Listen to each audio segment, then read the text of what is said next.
नमस्कार। Sanskrit online channel पर आप सभी का बहुत बहुत स्वागत है। आज इस वीडियो में हम पाठ 9 जो आपका 9वीं कक्षा का है सिक्ता सेतु उसका संपूर्ण अभ्यास करेंगे। सभी प्रश्नों के उत्तर आज हम यहाँ पर देखेंगे व अच्छे से समझेंगे। अभ्यास को आप सभी बच्चे जो है अच्छे से कंठस्थ कर लें, क्योंकि बहुत सारे प्रश्न जो हैं व्याकरण से संबंधित खासकर वो आपके पाठों से पूछे जाते हैं। इसके अलावा जो भी आपके पठित गद्यांश पद्यांश हैं उनके लिए मैं आपको वर्कशीट अलग से देती हूँ पाठ के साथ, तो उसका भी अभ्यास जरूर कर लें। तो शुरू करते हैं आज के पाठ का अभ्यास। देखते हैं प्रश्न 1। अधोलिखित प्रश्नानाम उत्तराणि संस्कृत भाषया लिखतः। नीचे लिखे गए प्रश्नों के उत्तर संस्कृत भाषा में लिखिए। पहला प्रश्न है, अनधितः तपोदतः कई गर्हितो अभवत। अनधितः तपोदतः जो बिना पढ़ा लिखा क्योंकि उसने पढ़ाई नहीं की थी, तो जो तपोदत हैं वो किसके द्वारा, कई का अर्थ है किस किस के द्वारा, गर्हितो अपमानित हुआ या निंदित होता था। उत्तर होगा अनधितः तपोदतः सर्वै कुटुंबी मित्रै ज्ञातिजनै च गर्हितो अभवत। सभी कुटुंबी भी अपने परिवार वालों के द्वारा, मित्रों के द्वारा, ज्ञातिजनै और सजाति जो जान पहचान के जितने लोग हैं उन सभी के द्वारा अपमानित होता था। अगला प्रश्न देखते हैं, तपोदतः केन प्रकारेण किस प्रकार से विद्याम अवाप्तुम प्रवृत्तो अभवत, विद्या को प्राप्त करने के लिए लग गया था। ठीक है, तपोदतः उत्तर होगा इसका तपश्चर्या, तपस्या से विद्याम अवाप्तुम प्रवृत्तो अभवत, तपस्या के द्वारा वो विद्या प्राप्त करने में लग गया था। अगला प्रश्न है, तपोदतः पुरुषस्य काम चेष्टाम दृष्ट्वा अहसत। तपोदत पुरुष की किस चेष्टा को देख करके, कौन सी चेष्टा को देख करके अहसत हंसने लगा। तो तपोदतः उत्तर होगा तपोदतः पुरुषस्य सिक्ता भी रेत से सेतु निर्माण चेष्टाम, पुल बनाने की चेष्टा इच्छा को देख करके अहसत हंसने लगा। ये इसका उत्तर होगा। अगला है घ, तपो मात्रेण विद्याम प्राप्तुम, तप मात्र से विद्या प्राप्त करने के लिए तस्य प्रयासः कीदृशः कथितः, उसका जो प्रयास है ये कैसा कहा गया। तो तपो मात्रेण विद्याम प्राप्तुम तस्य प्रयासः सिक्ताभि सेतु निर्माण सदृशः कथितः। केवल तपस्या से विद्या प्राप्त करने का उसका जो प्रयास है वो रेत से पुल बनाने के समान ही कहा गया। लास्ट का अंतिम प्रश्न है इसका, अन्ते तपोदत्तः विद्या ग्रहणाय कुत्र गतः। अंत में तपोदत्त विद्या ग्रहण करने के लिए कहाँ पर गया। अन्ते तपोदत्तः विद्या ग्रहणाय गुरुकुलम गतः, गुरुकुल चला गया। तो ये था आपका पहला प्रश्न। आगे बढ़ते हैं प्रश्न 2 की ओर। प्रश्न 2 है, भिन्न वर्गीयम पदम चिनुतः। भिन्न वर्गीय पद जो है आपको चुनकर लिखना है। भिन्न वर्ग में कई बार वचन की दृष्टि से, लिंग की दृष्टि से, प्रत्यय की दृष्टि से, किसी भी दृष्टि से एक शब्द जो है इसमें आपका अलग दिया जा सकता है, तो उसी की आपको पहचान करनी है। जैसे अधिरोढ़ुम गंतुम सेतुम निर्मातुम, ये जो है 4 दिए हुए हैं एग्जाम्पल के लिए, और उसमें सेतुम जो है सबसे अलग शब्द है, क्योंकि सेतु का अर्थ होता है पुल और बाकी सब में तुमुन प्रत्यय का प्रयोग हुआ है, सेतुम में नहीं हुआ है। तो ऐसे ही आपको पहचान करनी है। देखते हैं पहला, निश्वस्य चिंतय विमृश्य और उपेत्य। तो इसमें जो निश्वस्य चिंतय विमृश्य उपेत्य है, आप देख रहे हैं इन सब में जो है लेप प्रत्यय का प्रयोग हुआ है, और चिंतय, चिंतय जो शब्द है यहाँ पर वो बिल्कुल अलग है, क्योंकि वो एक शब्द है चिंतय पहले से ही। आगे है विश्वसिमि पश्यामि करिष्यामि अभिलषामि। तो यहाँ पर देखते हैं विश्वसिमि पश्यामि, आप इसमें आपको बहुत जल्दी पता चल जाएगा, क्योंकि करिष्यामि लिट लकार का जो है यहाँ पर प्रयोग हुआ है, बाकी कोई भी लिट लकार का नहीं है, तो इसलिए करिष्यामि यहाँ पर उत्तर रहेगा। अगला है तपो भी, दुर्बुद्धि, सिक्ता भी और कुटुंबी भी। तो यहाँ पर भी अलग से पता चल रहा है, सब में तृतीय विभक्ति का प्रयोग है, भी का प्रयोग हुआ है जहां पर, और दुर्बुद्धि ये जो है बिल्कुल भिन्न पद है यहाँ पर, तो हमारा उत्तर होगा दुर्बुद्धि। तो ये था आपका प्रश्न 2। आगे बढ़ते हैं प्रश्न 3 की ओर। रेखांकितानि सर्वनाम पदानि, रेखांकित सर्वनाम पद, सर्वनाम पद के बारे में आप सबको पता होना चाहिए, ठीक है। कस्मई प्रयुक्तानि, किसके लिए प्रयोग किए गए हैं, ठीक है। यहाँ पर आपको कस्मई प्रयुक्तानि किसके लिए, तो कस्मई या चतुर्थी विभक्ति का प्रयोग किया गया है, तो हमें उत्तर भी इसका चतुर्थी विभक्ति में ही देना है। ये बताना है कि ये किसके लिए प्रयोग हुआ है, जो शब्द इन्होंने रेखांकित किया है। तो पहला है अलम अलम तव श्रमेण, अलम अलम बस करो तव आपके इस परिश्रम से। तो तव शब्द किसके लिए आया था यहाँ पर, पुरुषाय, पुरुष शब्द है यहाँ पर सब जगह नाट्यांश में, तो उसकी चतुर्थी विभक्ति लगाएंगे हम पुरुषाय, कि उस पुरुष के लिए प्रयोग हुआ था जो रेत से पुल बना रहा था। अगला है न अहम सोपान मार्गई अट्टम अधिरोढ़ुम विश्वसिनी, कि मैं सीढ़ियों से अट्टम अटारी पर ऊपर चढ़ने में विश्वास नहीं रखता हूँ। ये भी किसके लिए, अहम शब्द किसके लिए आया यहाँ पर, किसने बोली थी बात, पुरुषाय, पुरुष ने ही बोली थी जो हमारे नाट्यांश में था। अगला है चिंतितम भवता न वा, चिंतितम क्या आपने सोचा है या नहीं, भवता ये किसके लिए आया, ये भी पुरुष के लिए ही प्रयोग हुआ है, तो पुरुषाय। अगला है गुरु गृहम गत्वाए विद्याभ्यासो मया करणीय है, गुरु के घर जाकर ही विद्या का अभ्यास मुझे करना चाहिए। मया करणीय किसने कही ये बात, तपोदत्त ने कही थी, तो तपोदत्त की चतुर्थी विभक्ति तपोदत्ताय। अगला देखते हैं 5वां, भवत भी उन्मिलित है मे नयन युगलम, आपने खोल दिए हैं मेरे दोनों नेत्र। में किसके लिए प्रयोग हुआ है, तपोदत्ताय, उसी ने तो कही थी ये बात तपोदत्त ने, तो यहाँ पर तपोदत्ताय शब्द का प्रयोग होगा। आगे बढ़ते हैं प्रश्न 3 के ख भाग की ओर। उसमें देखते हैं क्या करना है, अधोलिखितम कथनानि कह कम प्रति कथयति, नीचे लिखे गए कथन किसने किसके प्रति कहे हैं वो आपको बताना है। बहुत ही आसान प्रश्न है, इसको देख लेते हैं एक बार। पहला कथन जो है हमारा, हा विधे किम इदम मया कृतम, अरे भाग्य ये मेरे द्वारा क्या कर दिया गया। तो ये कौन कह रहा है बात, तपोदत्त है, और किसको, आत्मानम, अपने आप को ही कह रहा था। अगला देखते हैं, भो महाशय, अरे महाशय, किम इदम विधीयते, ये क्या कर रहे हो, ये क्या किया जा रहा है आपके द्वारा। कौन कहता है, तपोदत्त है, किसको, पुरुषम, उस पुरुष को कहता है जो नाट्यांश में होता है उनके साथ। आगे देखते हैं, भो तपस्विन, अरे तपस्वी, कथम माम उपरुणत्सि, तुम मुझे क्यों रोक रहे हो। ठीक है, कौन कहता है ये बात, पुरुष कहता है, वो किसको, तपोदत्त को। तो पहले में आएगा कह में पुरुष है और कम तपोदत्तम। अगला है, सिक्ता जल प्रवाहे स्थाशंति किम, क्या रेत जल के प्रवाह में ठहर जाएगा, रुक पाएगा। कौन कहता है, तपोदत्त है, किसको, पुरुषम। तो पहले में तपोदत्त है फिर पुरुषम। अगला है, न अहम जाने को अस्ति भवान, कि मैं नहीं जानता हूं आप कौन हैं।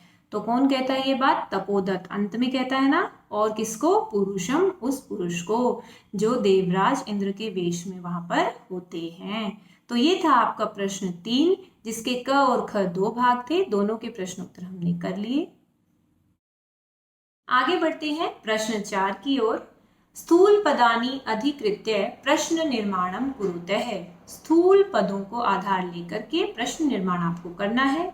इस तरह का जो प्रश्न है हर बार हर पाठ में आपसे पूछा जाता है, तो आप इसको करने का तरीका समझ लें। मैं पहले भी आपको बता चुकी हूँ, प्रश्न निर्माण की अलग से मैंने वीडियो बनाई है, उसको आप एक बार देख लेंगे तो किसी भी पाठ के प्रश्न निर्माण का जो प्रश्न है आप आसानी से कर सकते हैं। तो देखते हैं पहला, तपोदत्त है तपश्चर्यया विद्याम अवाप्तुम प्रवृत्तो अस्ति, तो तपोदत्त तपश्चर्या, ये यहाँ रेखांकित पद है, स्थूल पद जो है। तो तपश्चर्या, तपश्चर्या शब्द में यहाँ पर कि तपस्या से या तपस्या के द्वारा, ठीक है।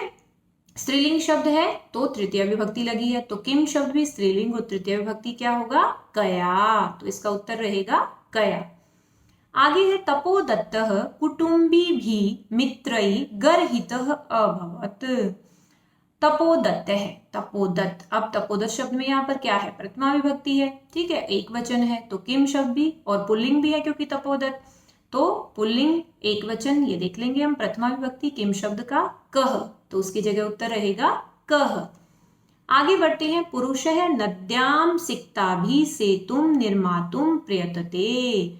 नद्याम, नदी पर निर्माण करना चाहता था, रेत से पुल का निर्माण, तो यहाँ पर आपको अव्यय का प्रयोग कर सकते हैं आप, कहां पर, कहां पर की संस्कृत क्या होती है, कौन सा अव्यय आएगा, कुत्र, ठीक है। तो नद्याम, नदी, ये नदी शब्द की सप्तमी विभक्ति है, ठीक है, तो नदी पर कर रहा था तो उसका होगा कुत्र, कहां पर। अगला है चौथा, तपोदत्त है अक्षर ज्ञानम विना एव वैदुष्यम अवाप्तुम अभिलषति।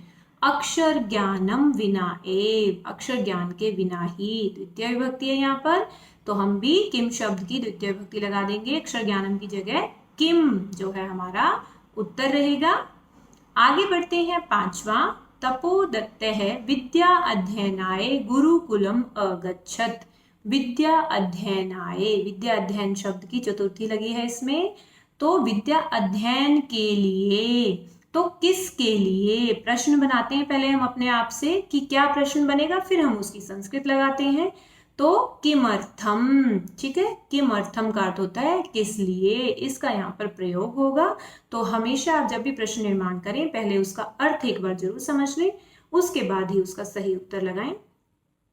आगे है, गुरुगृहम गत्वैव विद्याभ्यासः करणीय है। गुरुगृहम, गुरुगृह जाकर ही, तो कहां पर जाकर, गुरुगृह जाकर, गुरु के घर जाकर, कहां पर जाकर, तो कहां पर की संस्कृत कुत्र, तो यहाँ पर कुत्र जो है वो हमारा उत्तर होगा। तो ये था आपका चौथा प्रश्न। आगे बढ़ते हैं प्रश्न 5 की ओर। उदाहरणम अनुसृत्य अधोलिखित विग्रह पदानाम समस्तपदानि लिखतः। नीचे लिखे गए उदाहरणों को अनुसार नीचे लिखे गए विग्रह पदों के जो है आपको क्या लिखने हैं, समस्त पद लिखने हैं। विग्रह आपके दिए हुए हैं समास के, उसका आपको समस्त पद लिखना है। देखते हैं, जैसे यथा, एक एग्जाम्पल, एक उदाहरण दिया है पहले, संकल्पस्य सातत्येन, ठीक है, इसमें विभक्ति लगाई है मैंने षष्ठी विभक्ति संकल्पस्य, तो हम इसको जोड़ देंगे, जब विभक्ति हट जाती है तो समस्त बनता है, तो संकल्प सातत्येन। ये बहुत आसान होता है, सिर्फ आपको जो मुख्य शब्द होता है उस पर ध्यान देना है कि उसमें से विभक्ति हटानी है, उसको आगे लगाना है, तो इसको ध्यान से करें। अक्षराणाम ज्ञानम, तो अक्षर ज्ञानम, अक्षराणाम की विभक्ति हटा दी हमने, पीछे वाला सेम रहा, अक्षर ज्ञानम। आगे है सिक्तायाः सेतु, तो सिक्ता सेतु, क्योंकि सिक्ता में षष्ठी विभक्ति लगी हुई थी। आगे है पितु चरणई, अब पितु की जो मूल शब्द होता है पितृ चरणई, तो इसमें थोड़ा सा आप ध्यान देंगे क्योंकि ये थोड़ा सा अलग है शब्द रूप, पितृ चरणई। आगे है गुरु गृहम, गुरु का घर, अब गुरु शब्द जो मूल शब्द होता है तो गुरु गृहम। आगे जो है हमारा मूल शब्द आएगा विद्यायाः अभ्यास है, क्या बनेगा, विद्या अभ्यास है, विद्या शब्द क्योंकि उसमें षष्ठी विभक्ति लगी और यहाँ मूल शब्द विद्याभ्यास है, और दोनों एक साथ लिखे जाएंगे ये समस्त पद में, इस चीज का ध्यान रखें। आगे बढ़ते हैं प्रश्न 6 की ओर। उदाहरणम अनुसृत्य अधोलिखितानां समस्तपदानां विग्रहं कुरुतः। ये बिल्कुल उसका अपोजिट है, उदाहरणों के अनुसार नीचे लिखे गए समस्त पदों का इसमें विग्रह करना है आपको, ऊपर विग्रह से समस्त पद बनाना था। तो देख लेते हैं एक बार। पहला यथा, जैसे इसने उदाहरण के लिए इन्होंने दिया है नय युगलम, नयन युगलम, तो इसमें जो इसका विग्रह क्या होगा, नयनियो हो युगलम, दो नेत्रों का, युगलम का अर्थ होता है समूह, तो इसमें क्या हुआ, विभक्ति लग गई है इस शब्द में, मूल शब्द में, ऐसे ही आगे भी हमें करना है। देखते हैं, जल प्रवाहे, तो किसका प्रवाह है? जल का प्रवाह। तो जल का, जलस्य है, षष्ठी विभक्ति का के की होता है हमारा संबंध कारक। जलस्य प्रवाहे तपश्चर्यया, तो तपसहचर्यया, ठीक है, तपसह। आगे है जलोच्छल, जल उच्छलन ध्वनि, तो जलस्य उच्छलन ध्वनि, जल के उछलने की ध्वनि है, तो इसमें जल शब्द में षष्ठी विभक्ति लग गई। आगे है सेतु निर्माण प्रयास है, सेतु निर्माण प्रयास है, सेतु के निर्माण का प्रयास। तो इसमें आप जब भी विग्रह करेंगे एक बार पहले उसको बोल के देखें कि उसका अर्थ कैसे निकल रहा है, उसके बाद ही उसमें विभक्ति लगा करके उसको अलग करेंगे नियम के अनुसार। अंतिम प्रश्न है प्रश्न 7, उदाहरणम अनुसृत्य कोष्ठकात् पदमादाय नूतनम वाक्यद्वयम रचयत। उदाहरणों के अनुसार कोष्ठक जो ब्रैकेट में आपके पद दिए हुए हैं उनको लेकर के नए आपको वाक्यों की रचना करनी है। देखते हैं, एक उदाहरण दिया है पहले से ही, अलम चिंतया। तो इसमें अलम शब्द के योग में दिखाया हुआ है कि कौन सी विभक्ति लगाई है? तृतीय विभक्ति। तो आप ये ध्यान रखें कि अलम दिया है तो तृतीय विभक्ति का प्रयोग होगा। तो आपको किस किस में लगानी है? भय शब्द दिया हुआ है, ठीक है, अलम योगे, तो भय शब्द में जब तृतीय लगाई तो क्या बन गया? अलम भयेन, ठीक है। और उसके बाद हम एक और अगर इसका वाक्य देखेंगे, कोलाहल शब्द के साथ जो बनाया हमने, अलम कोलाहलेन, ठीक है। तो दो वाक्य बन गए हमारे, एक भय के साथ, एक कोलाहल के साथ। आगे बढ़ते हैं, यथा माम अनु सह गच्छति। तो यहाँ पर अनु का हमें देखना है कि इसमें कौन सी विभक्ति लगेगी। तो अगला जो वाक्य दिया है अनु के योग में, पहले हम समझ लें कि अनु के योग में ही द्वितीय विभक्ति लगी है। तो गृह शब्द है एक तो आगे, तो गृहम अनु स गच्छति, अनु का मतलब पीछे जाना, ठीक है, अनुसरण करना एक तरीके से। और एक पर्वत शब्द से बना है वाक्य, पर्वतम अनु स गच्छति, एक गृहम के साथ और एक पर्वत शब्द के साथ। आगे है अक्षर ज्ञानम विना एव वैदुष्यम प्राप्तुम अभिलषसि। अक्षर ज्ञान के बिना ही विदुषिता को प्राप्त करना चाहते हो। तो बिना के योग में यहाँ पर द्वितीय विभक्ति का प्रयोग दिखाया गया है, जबकि उसमें 2-3 विभक्तियों का प्रयोग होता है, लेकिन इस पाठ के अनुसार यहाँ पर हमें द्वितीय विभक्ति का प्रयोग देखना है और उसका 2 वाक्य बनाने हैं। तो पहला परिश्रम शब्द में बनाना है हमें वाक्य, तो परिश्रम विना एव वैदुष्यम प्राप्तुम अभिलषसि, ये बन गया हमारा एक वाक्य। द्वितीय विभक्ति लगाई हमने परिश्रम में, और ऐसे ही अभ्यास से अभ्यास में द्वितीय विभक्ति लगा देंगे, अभ्यासम विना एव वैदुष्यम प्राप्तुम अभिलषसि। बिल्कुल आपके आसान वाक्य है ये, हमने सिर्फ अक्षर ज्ञानम को हटा करके एक जगह परिश्रम लगाया है, एक जगह अभ्यास लगाया है। तो आप अच्छे से इसको कर सकते हैं, वाक्य बना सकते हैं। अगला है यथा संध्याम यावत गृहम उपैति। तो यहाँ पर यावत शब्द का जो प्रयोग हुआ है कि संध्या तक घर पर वापस आ जाते हैं, तो यहाँ पर मास शब्द के साथ लगानी है, मासम यावत गृहम उपैति, ठीक है। तो मासम द्वितीय विभक्ति हो गई। और ऐसे ही वर्ष शब्द है, तो वर्षम यावत गृहम उपैति। तो यहाँ पर दोनों में हमने द्वितीय विभक्ति का प्रयोग करके 2 नए वाक्य बनाए हैं सब में। तो ये था आपका प्रश्न 7। तो आपका जो 9वां पाठ है सिक्तः सेतु, ये था उसका संपूर्ण अभ्यास, जिसमें हमने व्याकरण के प्रश्न, व्यापार से आए हुए अन्य प्रश्न सारे आज समझे हैं। सबके उत्तर भी मैं आपके साथ शेयर कर रही हूँ। तो सभी बच्चे इसको ध्यान से करें, समझें, व इसको अपने पास नोट भी कर लें सभी उत्तरों को, क्योंकि आपकी परीक्षा में भी इनमें से प्रश्न पूछे जाते हैं। और इनको अच्छे से कंठस्थ कर लें। आप 2 बार इनको अच्छे से पढ़ेंगे तो भी आप इनको कंठस्थ कर पाएंगे, क्योंकि जितना अभ्यास हम करते हैं उतने ही अच्छे से हमें किसी भी भाषा को अच्छे से समझा जा सकता है। तो संस्कृत का अध्ययन करते रहिए। और आप सभी जो मेरी वीडियो सब देखते हैं उसके लिए आप सभी का बहुत बहुत धन्यवाद।